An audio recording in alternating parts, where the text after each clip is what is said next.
Hello friends, आज मैं आपके साथ इकोनॉमिक्स एंड कॉमर्स का एक और टॉपिक लेके आया हूँ और टॉपिक का नाम है B to C commerce.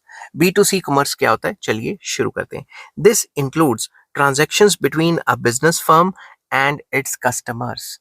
Business और कस्टमर्स के बीच में जो ट्रांजैक्शंस होती हैं उसे बी टू सी कॉमर्स कहा जाता है।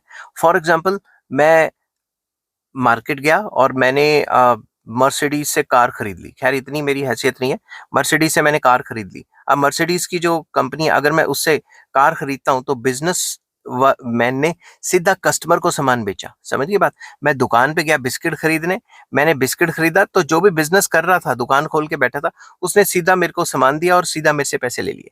तो बी टू सी कॉमर्स का मतलब होता है जब भी कोई बिजनेस आइडेंटिटी जो कस्टमर्स हैं, जो कंज्यूमर्स हैं, उनके साथ ट्रांजैक्शन करती है, उनके उनको सामान बेच के या सर्विस बेच के पैसा लेती है, उसको बी टू सी कॉमर्स कहा जाता है। तो जब भी किसी बिजनेस आइडेंटिटी का या एंटिटी का रिलेशन कस्टमर के साथ होगा, उसके कस्टमर के साथ होगा, उसको हम बी टू सी कॉमर्स कहेंगे। वो कस्टमर फाइनल कस्टमर होना चाहिए। समझ के बात।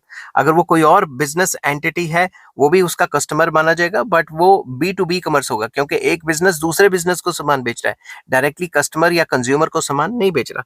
तो बी टू सी कॉमर्स एक ऐसी बिजनेस ट्रांजेक्शन्स होती हैं, या फिर एक ऐसा, इसमें वो सारा का सारा ट्रांजेक्शन्स आ जाती हैं जिसमें जो बिजनेस फर्म्स हैं या जो बिजनेसमैन है, वो डायरेक्टली कंज्यूमर्स को या अपने जो डायरेक्ट कस्टमर्स हैं, कंज्यूमर्स, उनको सामान बेचते हैं। सामान भी और सर्विसेज भी। ठीक है। आई होप ये वीडियो आपको पसंद आई होगी। अगर पसंद आती है तो please like, share and subscribe. Take care, bye bye.